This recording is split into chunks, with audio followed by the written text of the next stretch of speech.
Wherefore, Series 2, Episode 21. Rob announces on Facebook that cockwombles have dug up his lawn.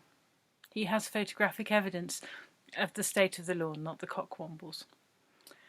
The wizard Whitminster huffs quietly to herself and tries to make the image bigger on her phone. Rob's lawn is a mess. Is it cockwombles? It would be more likely to be badgers.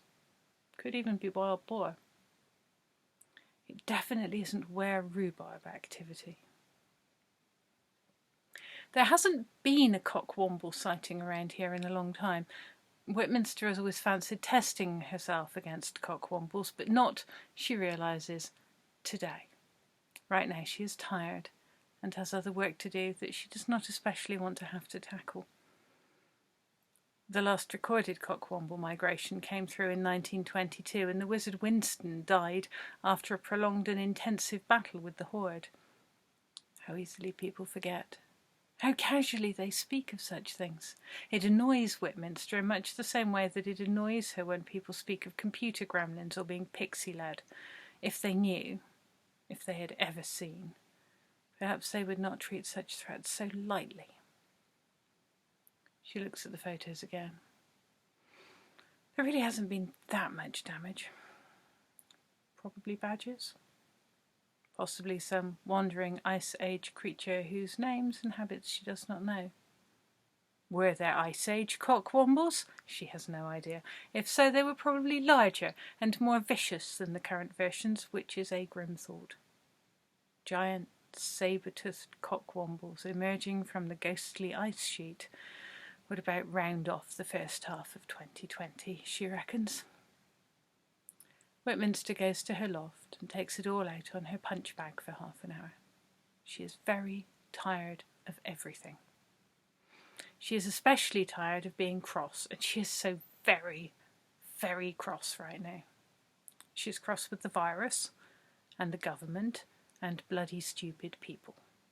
She is cross with the other wizards and with herself.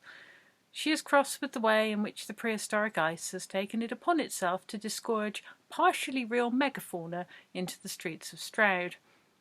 She is cross with how tired all of this leaves her feeling. Being a wizard should be more fun than this. When did she even have the time or energy to properly thwart someone lately? Worse, her exquisite Amergin thwarting may have been unthwarted by someone. And she is also cross about this. Yelling, "Cockwombles!" at the top of her voice, she lays into the punch bag with everything she has. And what of Amergin, over whose shoulder we have never really peered? The only wizard whose perspective we've never seen, who is not allowed to tell you his own version of events. As I've previously commented, I don't have a lot of time for Amergin.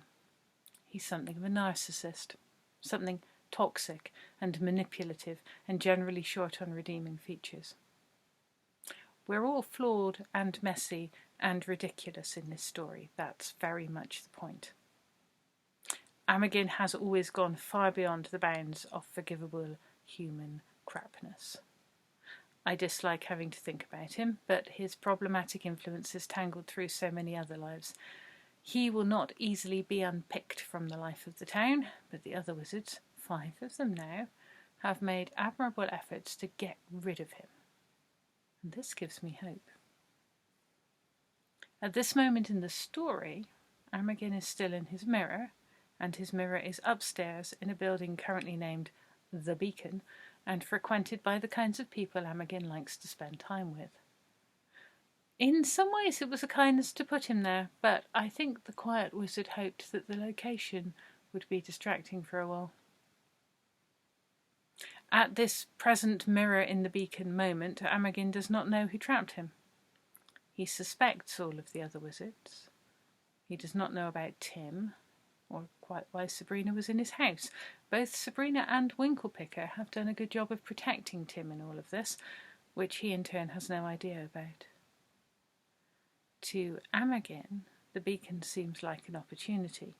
He just has to work out who will be receptive to him and who might have enough magic to help him. Sabrina is largely forgotten at this point. It is what he does. Young women seldom interest him for long, and as she is of no further use, she is of no consequence. It is easy to look back from this vantage point and make some sense of what happened. At the time I was distracted and largely oblivious. I should have been paying more attention, but I am not inherently all-knowing. I have to go and look at things. Also, I am mostly human, with all the baggage this implies. Sometimes I get distracted by life, feelings, my heart. And this was one such time. I looked inwards, and I did not look outwards. I did not see what was going on with Amergin. So we can sit together, you and I, and share insights from the summer and know things now that we did not know then. We are only pretending to exist in the same time frame as this history, this story. Neither you nor I are currently at the end of June in 2020 as Amergin sits behind his mirror in the beacon and spins his webs. When we were living through that time, we did not know, either of us. What might you have done differently in those heady summer days if you knew then what you know now? What would I have done differently? Oh, there is a hard rock of a question that I might batter myself against. There is so much I did not know that, in hindsight, I feel I should have known. Looking back can be a cruel process. I should have felt the tension in the threads caused by Amergin's activities. I should have noticed that all was not well at the goods shed. I even saw the jazz cyclist, and in my ignorance I was only amused, and I did nothing. My shortcomings as a narrator and literary device are as nothing compared to my shortcomings in person. And still I tease you with this. I tease you with who I am and with all that I know that you do not. I tell you that you are complicit and have power in the story, but I don't give you many opportunities to use that power. This whole thing is a mess. Should I trust you more? Should I bring you into the deeper truth of things?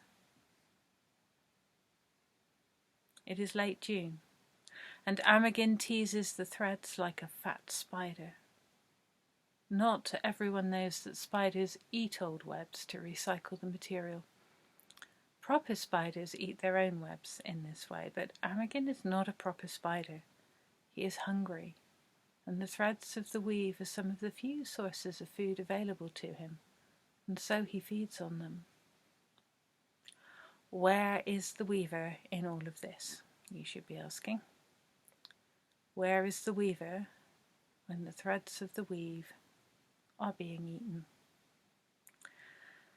Distracted is the short answer. But I'm still not feeling ready to tell you about my role in all of this.